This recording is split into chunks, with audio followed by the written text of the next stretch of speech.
Bonjour à tous, j'espère que vous allez excellemment bien et aujourd'hui on va débriefer l'étape numéro 15 de ce Tour de France. Première étape alpestre qui nous a emmené de Lyon jusqu'au Grand Colombier. Il s'est passé quand même pas mal de choses dans cette étape. Au niveau du général, on sait vraiment qui a perdu le Tour de France et qui va se battre véritablement pour la victoire finale du côté des Champs-Élysées. Résumé un petit peu de cette étape, le résumé ça sera sans le Grand Colombier parce que je vais pas dire qui a vraiment perdu du temps dans le Grand Colombier, ça sera dans les top et flop.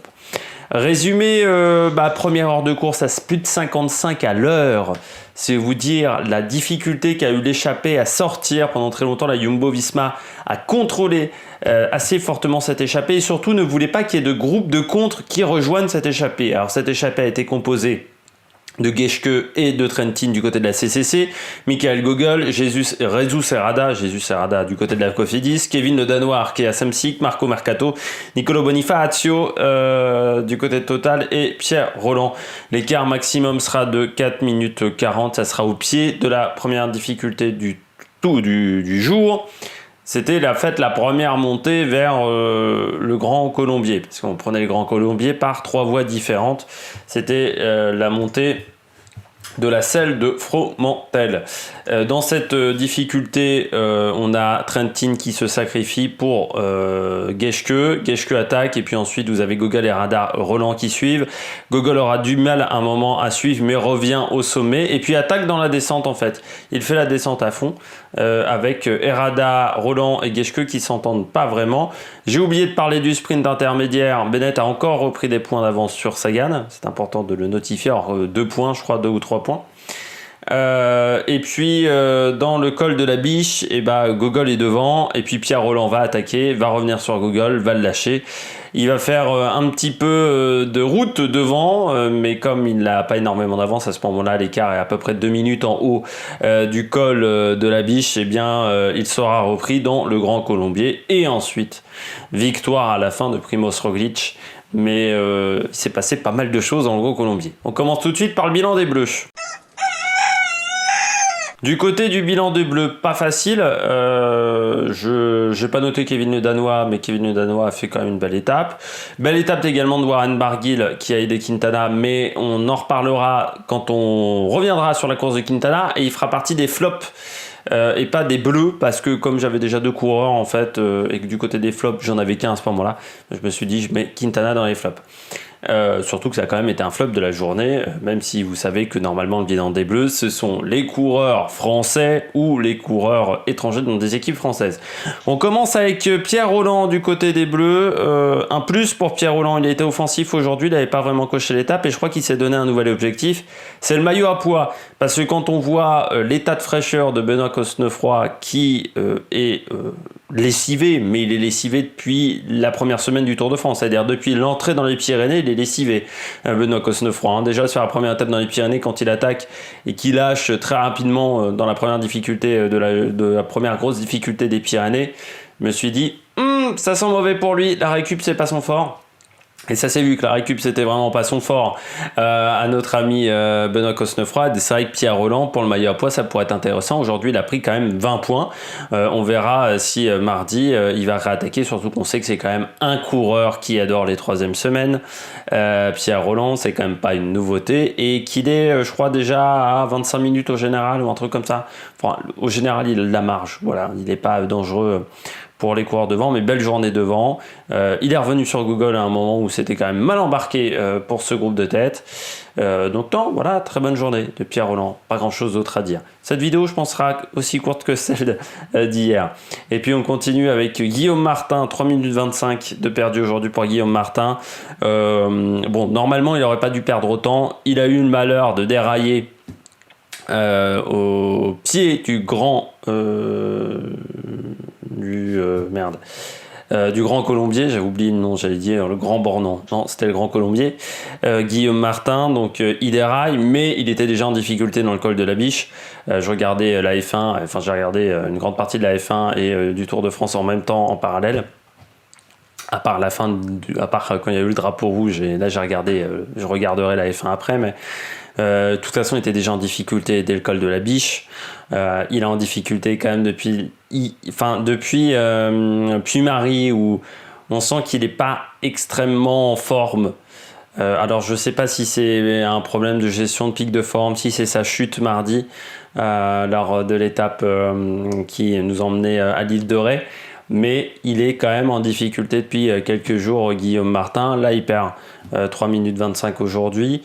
Il se retrouve donc à plus de 5, il doit être à 5,25 ou un truc comme ça. Il n'est pas très loin de Quintana pour le moment. Mais il va avoir des possibilités d'attaque parce que là il est plus dangereux au général, et puis Pogačar, Roglic, Landa portent tout ça, ils savent que de toute manière en haute montagne il est inférieur à eux, donc de toute manière même s'ils revenaient à égalité de temps lors de l'étape du jeudi, normalement ils arriveraient à faire la différence face à lui. Donc il ne fait plus peur, Guillaume Martin, comme il pouvait le faire en début de Tour de France. On se disait, troisième, connaît ses qualités en montagne, en plus il avait été performant tout le mois d'août. Ouais, mais là il est moins bien, Guillaume Martin. Et même le top 10, ça sera pas facile, l'objectif top 10. Il faut plus qu'il perde énormément de temps dans les Alpes dans les semaines à venir. Mais il y a peut-être toujours la possibilité d'une victoire d'étape, en sachant que Cofidis, ça fait depuis très très très longtemps qu'ils n'ont pas gagné une victoire d'étape, parce que je crois que c'est celle de Sylvain Chavanel en 2008. Donc voilà, ça fait 12 ans qu'ils n'ont pas gagné une victoire d'étape, donc ça serait quand même pas mal d'en gagner une. Et on passe tout de suite aux coureurs au top. Attaque de Marlou! Du côté des coureurs au top, je commence avec Tadej Pogačar, le coureur slovène qui nous a encore fait une petite démonstration quand même aujourd'hui. Pourquoi ? Parce que quand Roglic a attaqué, il est quand même revenu avec une facilité et une puissance. Pogačar, regardez quand Roglic attaque la première fois, la puissance de l'attaque, enfin du contre qu'il met est assez monumentale. Et puis ensuite, sur le sprint, il est au-dessus. Il remporte une deuxième victoire d'étape, donc de toute manière, son tour est réussi à Pogačar. Parce que vu l'équipe qu'il a autour de lui, il faut quand même dire qu'à part Jan Polanc et David de la Cruz, il n'y a personne autour de lui. Pogačar, il est quand même vraiment seul. Et il arrive quand même à s'en sortir encore une fois aujourd'hui. Donc très bonne journée de Tadej Pogačar qui est encore devant, qui va se battre pour la victoire finale, parce que vu les troisièmes semaines qu'il nous a fait sur le Tour de France, il va être costaud. Je pense que Roglic, plus le Tour, les jours passent et plus l'écart reste similaire, autour de 30-40 secondes, plus Roglic va s'inquiéter. Et quand Roglic s'inquiète et quand Roglic est en difficulté, Roglic est rarement bon dans l'adversité. Donc ça pourrait être très complexe pour lui, Roglic, en fin de troisième semaine, du côté de la planche des Belles-Filles peut-être. Après, je ne connais pas Pogačar, mais bon, le contre-la-montre de la planche des Belles-Filles, ça va être 36 km, vous avez 29 km de plat, tout relatif, et ensuite la montée finale vers la planche des Belles-Filles. Donc on verra ce qu'il arrivera à faire sur cette étape-là. Je continue avec Roglic, quand même une bonne journée pour Roglic, parce qu'il a éliminé Quintana, il a éliminé Bernal, donc il a déjà beaucoup moins de monde à contrôler désormais. Il s'est quand même aperçu qu'à part Pogačar, peut-être Porte, parce que Porte peut encore progresser en troisième semaine, ils sont plus nombreux. Landa, on l'a vu, il était dans les cordes. Uran aussi était un petit peu en difficulté. Mas, Valverde, ils étaient quand même loin en général. Donc il ne reste plus beaucoup d'adversaires qui peuvent vraiment lutter contre lui, à part Pogačar. Et c'est vrai que quand on connaît les troisièmes semaines de Roglic, on peut s'inquiéter quand même du fait que Pogačar ne soit qu'à 40 secondes aujourd'hui au niveau du général.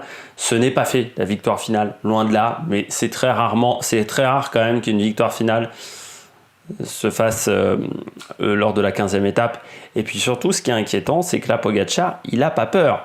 L'objectif aujourd'hui, pourquoi ils ont roulé aussi fort la Jumbo, ils ont voulu faire comme ce que faisait, qui est très français, la Sky à la grande époque, avec Wiggins, avec également Froome, c'est-à-dire lors de la première étape difficile. Normalement, c'était dans les Pyrénées qui réalisait ce genre de choses, la Sky. Il roulait très très fort pendant toute la journée, il laissait quasiment pas d'échapper partir ou prendre 2 minutes simplement. Il voulait montrer à tout le monde que c'était les plus forts et que ça serait impossible de les battre. Et ce qui fait que dans la tête de leurs adversaires, il y avait un coup de bambou derrière qui se passait et ils attaquaient même plus en fait après. C'est pour ça qu'ils faisaient ensuite les comptes d'apothicaire parce qu'ils savaient qu'ils étaient inférieurs. Ils se mettaient dans la tête qu'ils étaient inférieurs. Et ils osaient même plus attaquer Froome et Wiggins alors que des fois ils étaient moins bien parce que il y avait eu cette première étape qui, dans le cerveau, mentalement, avait bloqué quelque chose. C'est ce qu'a voulu faire Roglic. Le problème, c'est que la finition, elle n'était pas là. Alors malgré tout, je pense que Pogačar s'est donné de manière importante au niveau du sprint. J'ai pas l'impression que Roglic était quand même à fond au niveau du sprint. Et puis on enchaîne avec Enric Mas pour finir, parce qu'Enric Mas il finit dans le groupe des meilleurs. Et c'est quand même intéressant parce que je ne le voyais pas à ce niveau-là, Enric Mas. Donc on va voir ce que ça va donner dans les Alpes. Il y a peut-être un potentiel top 10 à aller chercher. On rappelle que la Movistar aussi est toujours en tête du classement par équipe et que pour la Movistar, c'est un classement qui est hyper important parce que la Movistar, avant c'était la Caisse d'épargne, avant c'était Ibanesto. Et le classement par équipe, ça fait partie un petit peu de l'esprit de cette formation. Ils ont toujours voulu avoir un collectif très fort. Autour de Miguel Indurain, il y avait un collectif qui était très fort. On voyait Jean-François Bernard, par exemple, qui était un très bon coureur, qui aurait pu être leader dans d'autres équipes, mais qui était équipier de Indurain. Ils ont toujours eu un collectif très fort et ça reste dans l'esprit de la Movistar. Mais Mas, pour un top 10, pourquoi pas, s'il arrive à continuer à être performant, vu qu'il a perdu du temps quand même sur les 2 premières semaines, mais comme on voit que le top 10 est à 5 minutes et que Dumoulin peut-être va pas réussir à rester dans le top 10 jusqu'au bout, il pourrait y avoir une opportunité. On passe tout de suite au bonnet d'âne. Je vais pas faire d'habillage pour les bonnets d'âne. Je commence avec Bernal, il perd 7 minutes aujourd'hui, c'est la fin du Tour de France pour Bernal. Je pense que la journée de repos chez Ineos, ça va être dépression lande, très clairement. C'est pas facile quand en journée de repos, la veille, vous êtes planté. Autant de l'autre côté, ça va être un peu l'euphorie et on va très bien récupérer. Autant du côté de chez Ineos, alors ça va discuter dans tous les sens.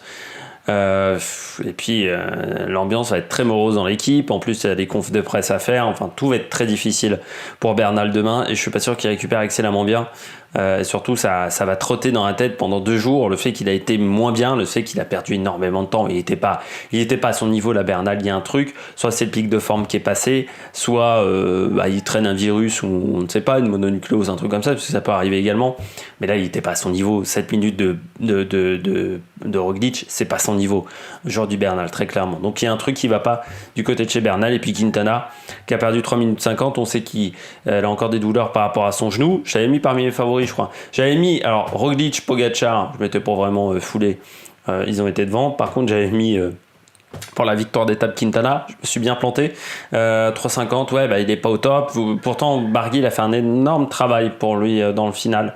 Il a été lâché quand même quasiment au même moment que Bernal. Il perd quand même la moitié de temps par rapport à Bernal. Donc là-dessus, c'est quand même satisfaisant. Mais bon, oui, Quintana, 3,50, quand on connaît ses capacités sur le contre-la-montre, maintenant, il faut aller chercher la victoire d'étape, ce qui est totalement faisable de la part de Quintana, bien récupérer, puis tenter d'aller gagner une étape. Il est loin maintenant au général aussi, Quintana.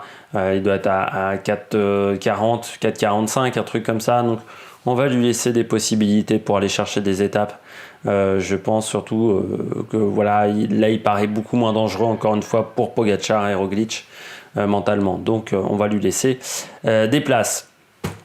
Demain, journée de repos, donc pas de débrief, pas d'analyse d'étape. On fera la présentation de l'étape numéro 16 qui sera totalement dans l'Isère.